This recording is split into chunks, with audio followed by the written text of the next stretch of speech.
Olá pessoal, tudo bem? Hoje nós vamos falar um pouquinho sobre um dos heterônimos de Fernando Pessoa, o Alberto Caeiro. Bom, em uma carta que Fernando Pessoa enviou para Adolfo Casais Monteiro, que era um admirador de sua obra, o poeta fala sobre a origem desses seus heterônimos. Então, pelo trecho, nós vamos perceber que ele, desde que se conhece como gente, ele tinha então essa predisposição a ter outras figuras dentro de si. Portanto, há uma fragmentação desse indivíduo em outras personalidades. Como vocês podem ver, no comecinho ele diz: desde que me conheço como sendo aquilo que chamo eu, me lembro de precisar mentalmente várias figuras irreais que eram para mim tão visíveis e minhas como as coisas daquilo a que chamamos a vida real. Bom, pessoal, para a gente saber um pouco sobre Alberto Caeiro, temos que partir das questões biográficas. Sabemos que essas questões biográficas, ora foram reveladas pelo próprio Fernando Pessoa naquela carta que ele mandou para o seu admirador, como também em outros documentos escritos pelos próprios heterônimos, inclusive o Álvaro de Campos. Bom, como vocês podem ver, o Alberto Caeiro era um pastor mesmo. Isso quer dizer que ele vivia no campo, tá? Na verdade, ele vivia numa quinta do Ribatejo com a tia-avó, porque os pais morreram muito cedo. Essa quinta é uma propriedade rural, tá? Ele viveu apenas 26 anos, ele morreu de tuberculose, nasceu e morreu em Lisboa. A grande parte da vida dele ele passou nessa propriedade, tá? Só teve educação primária, uma instrução primária que o permitiu, portanto, a leitura e a escrita. Não teve profissão, mas viveu de pequenos rendimentos, tinha uma estatura média, uma aparência um pouco frágil, apesar de não ser frágil. O loiro dele era desbotado, e assim como diz Álvaro de Campos, ele chegava até a ser um pouco castanho. Os olhos azuis dele não deixavam de fitar as pessoas, então ele era uma personalidade muito, muito segura de si.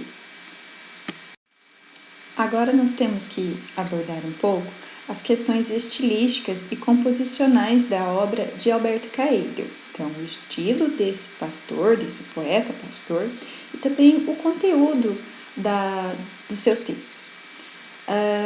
Como a gente sabe, o Alberto Caeiro era um poeta bucólico, então a sua poesia trata exatamente daquilo com que ele convive.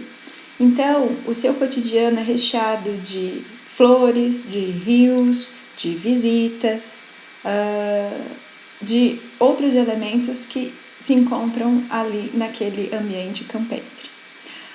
Bom, como que ele capta então esse cotidiano? Através das sensações. Sensações então da audição, da visão, do olfato, do tato, do paladar. Então, é assim que ele capta e faz dessas sensações o conteúdo de sua poesia. Para isso, ele recusa qualquer pensamento filosófico e metafísico, recusando então racionalismos, conceitos e abstrações. É sim uma postura primitivista. Nós vamos ver depois com alguns comentários de um crítico e professor da USP que ele desdobra um pouquinho sobre essa questão da postura primitivista. Ele revela, na verdade, que o Alberto Caeiro ele era ultra civilizado, mas vamos deixar isso para os slides finais. Bom, continuando aqui, nós então percebemos que o próprio Alberto Caeiro ele tem uma visão muito objetiva da realidade. Ele não quer pensar além daquilo que ele vê, ok? Enquanto os seus poemas, a maioria apresenta sensações de serenidade, de paz interior e harmonia, há uma minoria que tem um pouco sim de tensão e de inquietude. Mas lembre-se, é tensão e inquietude em poucos poemas, tá? Os seus versos são livres, isso quer dizer que eles não têm uma rigidez quanto ao número de sílabas poéticas ou quanto à tonalidade das sílabas tônicas e átonas. E também ele não se preocupa com as rimas. A junção desses dois, versilibrismo, como vocês já sabem. É importante relacionar essa composição, essa estrutura formal, à própria formação do Alberto Caeiro, tá? E aquilo que ele defende. Então, ele só teve educação primária, né? Instrução primária, e também é um pastor, ok? Então, pense nisso quando você for lembrar do estilo e da composição do Alberto Caeiro, tá? Bom, a gente sabe também que o próprio Alberto Caeiro trava diálogos entre os heterônimos e o próprio ortônimo, que é o Fernando Pessoa, né? Então, daqui para frente a gente vai também tocar nesse assunto. Aqui há um trecho da carta que Fernando Pessoa escreveu a Adolfo Casais, falando do próprio heterônimo Alberto Caeiro. Então, como você vai perceber, ele fala que escreveu 30 e tantos poemas de uma vez só, né? E ele fala que esse dia foi o dia triunfal da vida dele, né? E deu então como título a esses poemas o Guardador de Rebanhos. E depois, então, apareceu nele o poeta Alberto Caeiro. Ele até pede desculpa, né, da frase, mas ele diz que aparecera nele o próprio mestre, o mestre do ortônimo. Aqui nós temos as notas escritas por Álvaro de Campos, o outro heterônimo, e ele fala do momento em que conheceu o Alberto Caeiro. Segundo Álvaro de Campos, ele tinha negócios com o primo do Caeiro, e foi assim que acabaram num dia se encontrando. Nesse mesmo encontro, adivinha quem estava lá? Ricardo Reis. Quem é Ricardo Reis? Outro heterônimo, do qual a gente vai falar mais pra frente.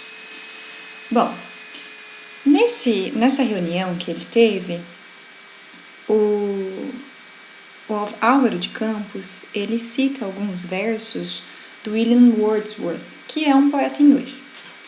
E aí, nesses versos, fala sobre o desabrochar de uma flor diante de um riacho. E que era isso mesmo que ele estava vendo. E o Alberto Caeiro, inicialmente, ele concorda com o William Wordsworth, mas logo ele discorda e diz o seguinte: ora, isso é que não está bem.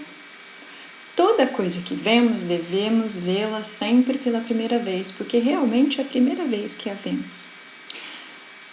Tenho certeza que vocês, alunos dedicados e atentos, perceberam que eu não comentei um tópico daqueles elementos composicionais e estilísticos, que foi o fato do Alberto Caeiro reconhecer-se no tempo presente. Bom, foi intencional, óbvio. Aqui a gente encontra então o motivo. Vocês perceberam que para o Alberto Caeiro, a apreensão que ele tem da realidade deve ser sempre nova e deve ser sempre presente. Então aquela flor que ele viu no dia anterior não é a mesma flor que ele viu no momento presente, assim como não vai ser também no momento futuro, tá? Então, a gente tem que conceber o Alberto Caeiro como um homem do tempo presente, ok? Nesse slide vocês vão ver um pouquinho sobre os comentários críticos feitos pelo Carlos Felipe Moisés, que, como eu disse, era professor e crítico literário. Ele morreu o ano passado, uma perda inestimável, porque ele era um dos especialistas em Fernando Pessoa aqui no Brasil. Os comentários dele se encontram na introdução do nosso livro que utilizamos em sala de aula, que é o Poemas Completos de Alberto Caeiro, publicado pela Ática, tá? Bom, 2 tópicos que eu selecionei e que julgo ser muito importantes para entender como que um professor, um crítico, capta a própria poesia do Alberto Caeiro, tá? Vocês vão ver que, primeiramente, ele fala que o Alberto Caeiro, ele é paradoxal, mas é um paradoxo que a gente tem que entendê-lo como viável, tá? O que quer dizer isso? O Caeiro, ele nega qualquer tipo de racionalismo, lembram disso? Mas como ele faz isso? Pensando. Então, não pensar, mas pensando, sim. Eu vou ler para vocês esse trechinho para evidenciar ainda mais os comentários do Carlos Felipe Moisés. Caeiro está a todo tempo pensando, raciocinando, refletindo. O que espanta e surpreende é que a ideia básica desse pensamento do Caeiro é o quê? Não pensar. Caeiro é um homem ultra civilizado, não é primitivo, portanto, né? Na visão então do Carlos Felipe Moisés, ele não é tão inocente assim não, tá? Então, na posse plena de sua capacidade de pensar, e que por isso mesmo chegou à conclusão de que pensar como habitualmente se faz, mais atrapalha do que ajuda. Então, ele sabe que existe o pensar, e o pensar, ele atrapalha. Então, ele está acima do primitivismo, está acima da civilização. Então, é como se ele conhecesse o primitivismo, a civilização, e soubesse de alguma forma se desprender dessa racionalidade, desse racionalismo, tá? Aí a gente consegue entender o próximo tópico, a partir desse primeiro, que é a aprendizagem do desaprender. Aqui ele centra um pouco os comentários a respeito de como a gente vai conseguir fazer esse exercício de desprendimento da racionalidade. Ele diz o seguinte: o mestre comum acredita que ensina quando entrega ao discípulo um conhecimento pronto, que este absorve e copia acreditando que aprende. Então, para o Alberto Caeiro, a transmissão de um saber para outra pessoa dá uma falsa sensação a esse aprendiz. Ele não está aprendendo, na verdade, ele só está reproduzindo. E ele diz o seguinte: não é assim com um caeiro que não transmite nenhum conhecimento. Apenas ensina que saber, em sentido pleno, consiste primeiro em aprender e em seguida desaprender. Para jogar tudo fora? Não. O discípulo deve desaprender para então recomeçar e reaprender tudo de novo. Para de fato começar a aprender agora por sua conta e a sua medida. Nossa, Pro, que difícil entender? É bem difícil. Mas vamos tentar. Então vamos pensar assim. Primeiramente você capta, você aprende, julga estar aprendendo pela transmissão. Depois você desaprende, desconstrói isso. Há uma desconstrução dessa aprendizagem. A partir da desconstrução dessa aprendizagem, você coloca então uma nota subjetiva. Isso quer dizer que você começou a aprender de verdade, por sua medida mesmo, por sua iniciativa. Então, tentem lembrar um pouquinho sobre essa aprendizagem de desaprender. Esse poema escolhido, ele integra o Guardador de Rebanhos, tá? Nesse livro, a gente não tem poemas com títulos, mas apenas numerados. Então, como a gente faz para identificá-lo? Transcreve o primeiro verso, tá? Como se fosse o título. Bom, e aí? Por que esse foi escolhido? Porque a gente consegue ver aquelas características do Fernando Pessoa, tá? Vocês vão ver, desde o primeiro verso, que é muito claro como ele concebe o mundo, tá? E ele já inicia falando que ele concebe pelo quê? Pela visão. E vocês veem que não é uma visão qualquer, é uma visão muito nítida, né? Muito clara, muito evidente da realidade. E nos versos seguintes dessa primeira estrofe, vocês também vão reparar que ele capta do momento presente. Então, nós não temos um poeta que fala sobre o mundo do passado ou do futuro. Ele fala daquele momento. Então, é aquilo que nunca antes eu tinha visto. Sei ter o pasmo essencial que tem uma criança ao nascer, sinto-me nascido a cada momento, tá? Então, ele se renova a cada dia. o dia, na verdade, para ele, né, é um novo. Na estrofe do lado direito, vocês vão ver um pouquinho do desdobramento dessa filosofia de não filosofar, dessa filosofia de não pensar, tá?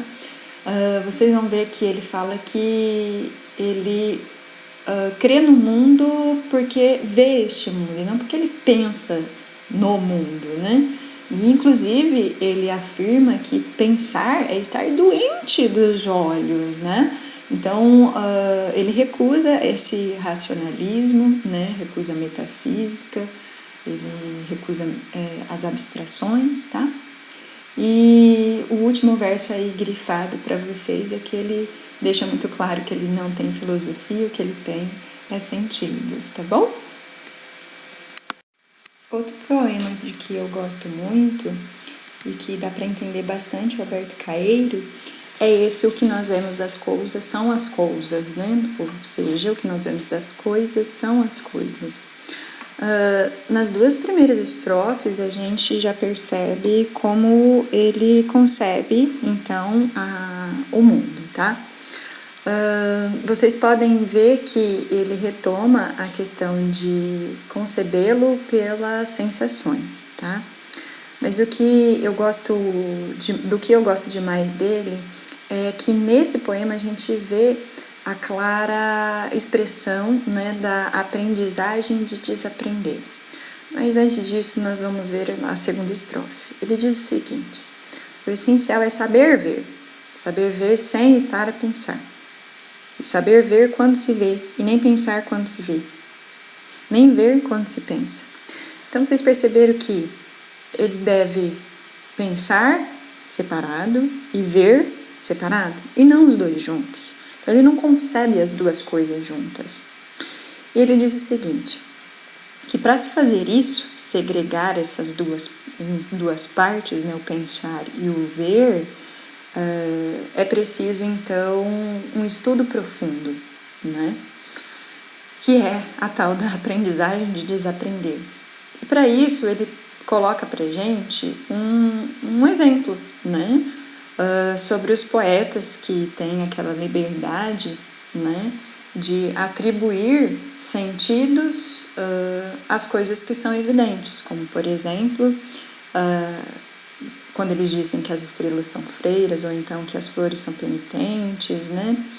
E que para ele, na verdade, elas são o quê? Elas são estrelas e ponto final, e estrelas são estrelas e freiras são freiras, né? Assim como também flores são flores e penitentes são penitentes. E é por isso que ele diz lá no final que elas sendo flores, elas são chamadas, portanto, de flores. E se elas são estrelas, elas também são chamadas de estrelas, e não mais que isso. Então, podem ver que a aprendizagem de desaprender exige o quê? A separação, tá? Entre a visão e o pensar. Vocês já pensaram, né, depois dessa discussão, em como o Alberto Caeiro percebe questões ligadas à religiosidade, especialmente a Cristo? Pois então, tem poemas que falam sobre isso? Tem sim. Tem um especial chamado No Meio-Dia de Fim de Primavera, que é extraordinário, né? Nós vamos perceber como que o Alberto Caeiro enxerga Deus, Espírito Santo e Jesus. Ora, vocês vão encontrar afrontas, tá? Isso quer dizer que vão até chamar de heresia. Ora, você vai se emocionar. Por que será, né? Bom, leiam ou assistam. Um beijo, até a próxima.